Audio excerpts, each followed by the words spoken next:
going to discuss about the various steps of data manipulation.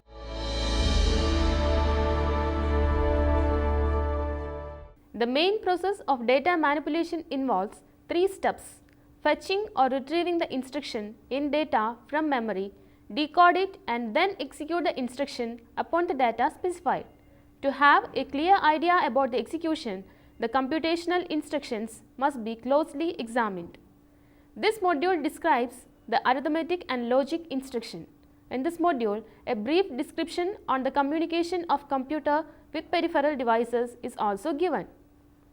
Arithmetic and logic instruction. This instruction consists of arithmetic, logic and shift operations. Arithmetic operation can be applied on numerical values to add, subtract, multiply or divide. The logic operations are basically the operations performed by logic gates, and the main operations are AND, OR, NOT and XOR. Moving the bits within registers is commonly referred to as shift or rotate operations. Arithmetic operations. The basic arithmetic operations are addition, subtraction, multiplication and division, but subtraction is performed by negating and adding. Multiplication is repeated addition and division is repeated subtraction. Hence, smaller CPUs are designed with only add instruction or only add and subtract instructions. Different varieties of instructions exist for arithmetic operation. Though these operations are applied on numerical values, the techniques differ for integers and floating point values. For integers, it requires the column by column addition, which is a straightforward method. But for floating point values, it should first extract the mantissa of each, shift them right or left according to the exponent field, check the sign bits and then perform the addition. Again, these steps are to be performed in reverse to store the result in floating point notation. Since each value is internally stored in 2's complement form, it is a bit complex procedure. Thus, both operations are said to be addition, but the procedure varies according to the type. Logic operations. The logic operations such as AND, OR and XOR combine two input bits to produce a single output bit. Logical AND. The symbol dot is used for logical AND operator. The logical AND operator can be defined by listing all possible combinations of logical variables A and B and the resulting values of Boolean variable C in the equation A dot B equals C. The truth table for a logical AND is given below. Logical OR. The symbol plus is used for logical addition. The OR operation can be defined by listing all possible combinations of Boolean variables A and B and the resulting values of the Boolean variable C in the equation A plus B equals C. The truth table for logical OR is as follows.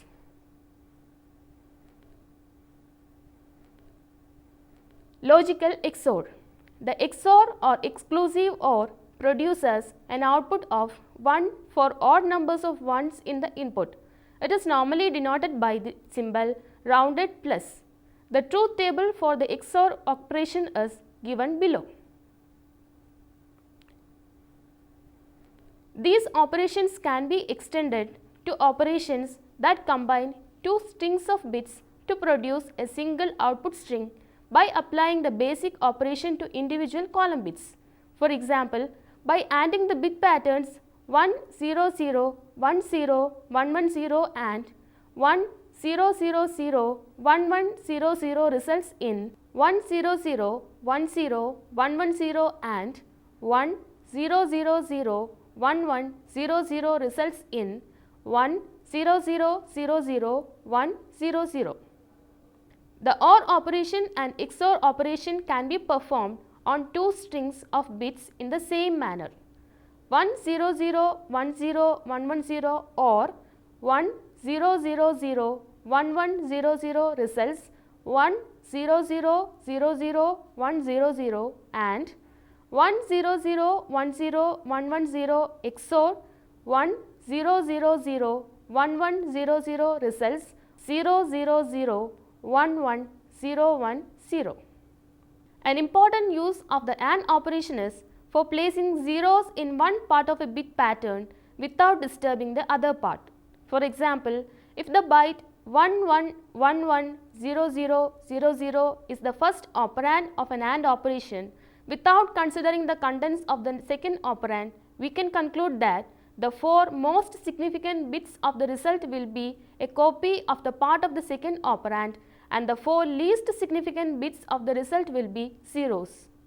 That is 1 1 1 1 0 0 0 0 and 0 1 0 1 0 1 0 1 gives 0 1 0 1 0 0 0 0. This use of the AND operation is an example for masking. Here, one operand called the mask determines which part of the other operand will affect the result. Masking produces a partial replica of one of the operands with non-duplicated positions occupying zeros. Masking is useful when manipulating a bitmap. Bitmap is a string of bits in which each bit represents the presence or absence of a particular object. Bitmaps are mainly used for representing images. The bitmaps used in a memory cell are used to find out whether the object associated with a particular bit from the high order n, for example, the 4th bit is present. It just needs to AND the entire byte with the mask 0 0 0 1 0 0 0 0, which produces a byte of all zeros if and only if the 4th bit from the high order end of the bitmap is itself 0. If the second bit from the high order end of the bitmap is a 1 and we want to change it to a 0 without disturbing the other bits, we can AND the bitmap with the mask 1 0 1 1 1 1 1 1 and then store the result. As the AND operation can be used to duplicate a part of a bit string by placing zeros in the non-duplicated part, the OR operation can be used to duplicate a part of a string while putting ones in the non-duplicated part. For this, the mask will have zeros for those bits to be duplicated and ones for the non-duplicated positions.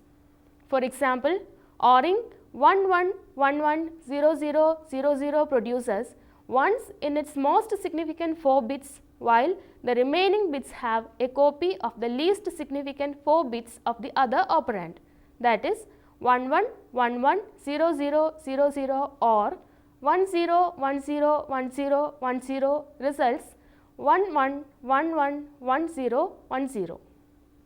XOR operation is used in forming the complement of a bit string. XORing any byte with a mask of all ones produces the complement of the byte. Example 1 1 1 1 1 1 1 1 XOR 1 0 1 0 1 0 1 1 produces 0 1 0 1 0 1 0 0. Shift and rotate operations. These operations provide a means for moving bits within a register and are often used in solving alignment problems. These operations are classified by the direction of motion, right or left, and whether the process is circular. Consider a register containing a byte of bits. If it is shifted by one bit to the rightmost bit will fall off the edge and a hole appears at the leftmost end. Hence, the extra bit at the right end is placed in the hole at the left end. The result is a circular shift or a rotation. Another technique is discard the bit that falls off the edge and always fill the hole with a 0. This is referred to as logical shift. Such shift to the left can be used for multiplying 2's complement representations by 2. Just as left shift of decimal digits correspond to multiplication by 10, shifting binary digits to the left corresponds to multiplication by 2. Division by 2 can be accomplished by shifting the binary strings to the right, but while shifting, the sign bit will be preserved. Hence, the shifts that leave the sign bit unchanged are sometimes called arithmetic shifts, but numerous variations exist for each arithmetic operation. Computer peripheral communication. The main memory and the CPU are considered to be the core of a computer.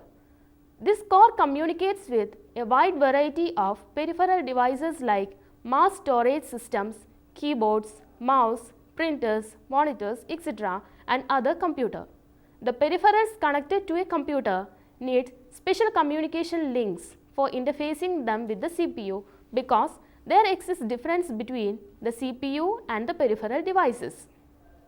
The main differences are: peripherals are electromechanical and electromagnetic devices and their manner of operation is different from the operation of the electronic devices like CPU and memory. Therefore, a conversion of signal values is required.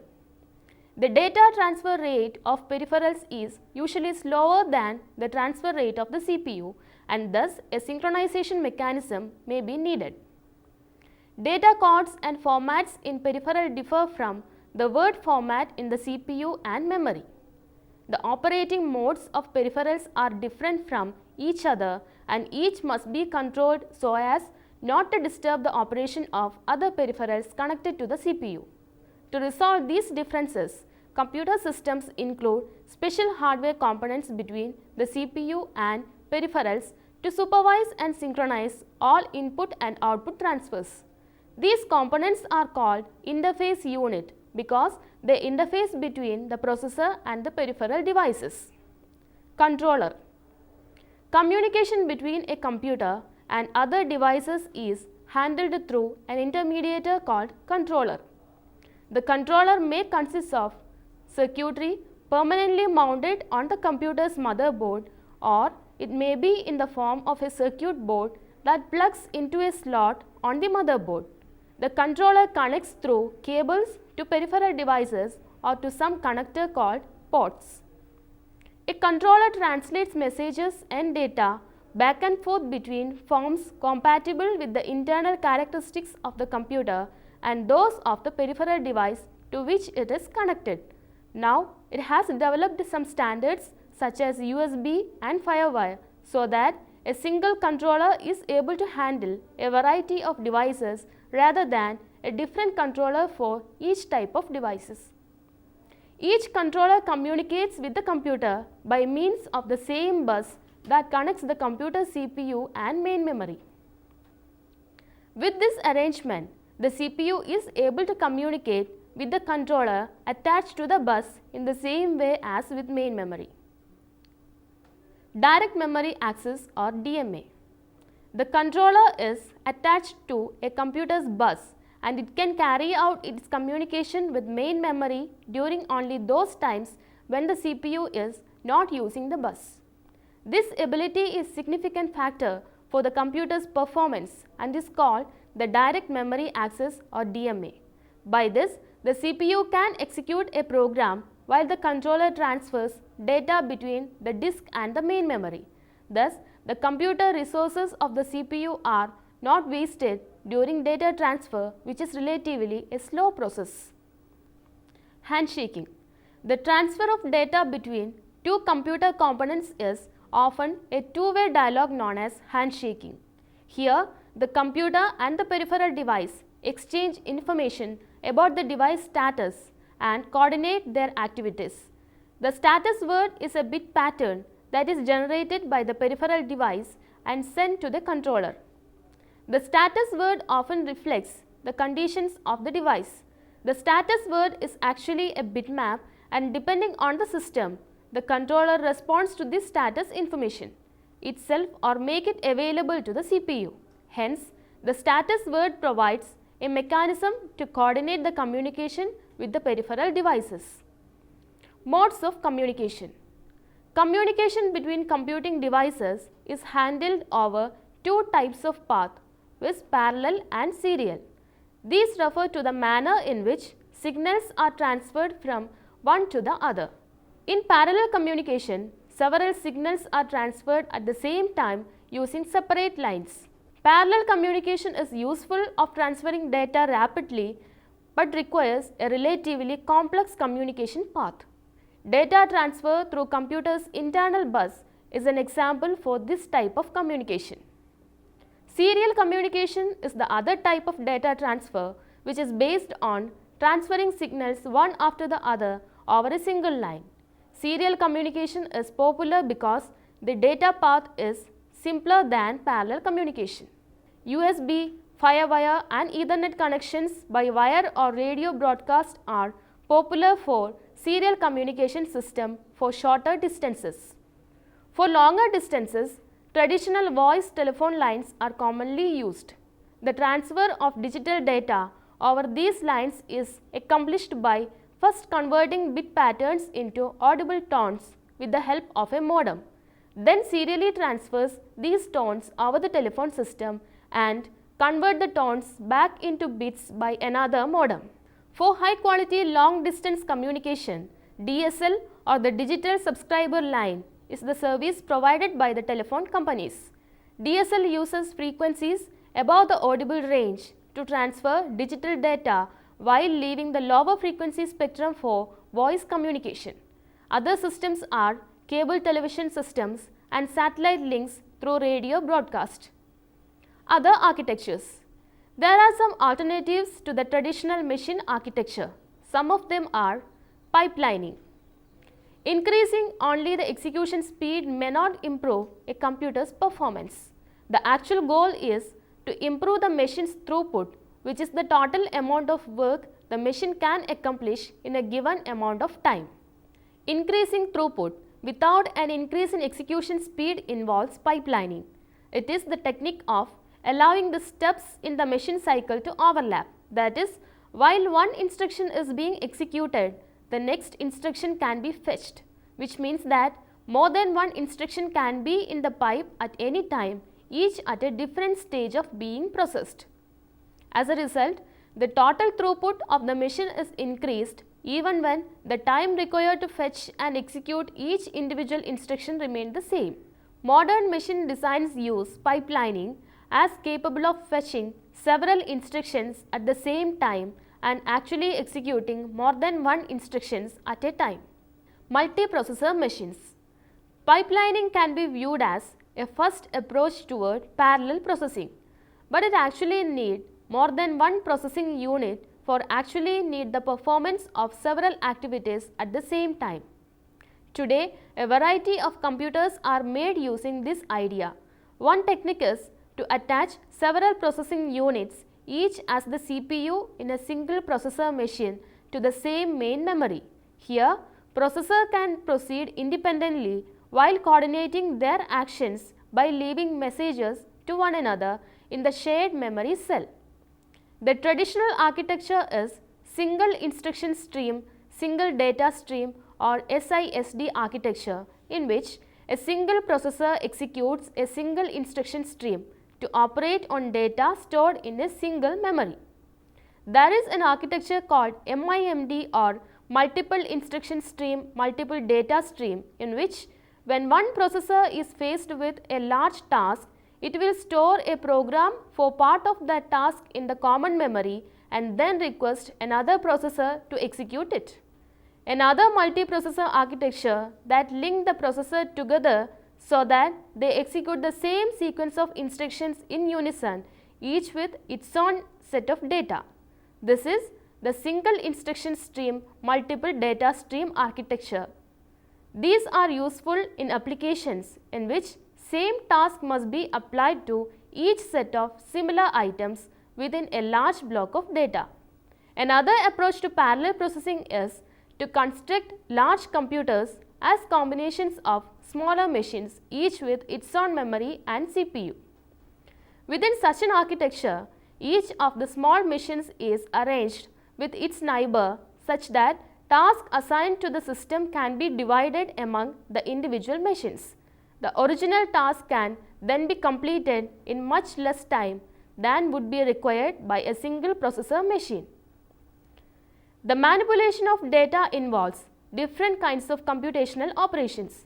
The processing of data is carried out mainly by the operation within the ALU. Hence, this module gives an overview of the different operations such as arithmetic and logic operations along with shift operation. This module also covers the various components and techniques involved in the communication between computer and peripheral devices such as controller, DMA and handshaking. This module concludes by referring to the different processor architectures. 1. What are the different arithmetic operations performed by the ALU? Second, what are the logic operations that can be performed with an ALU?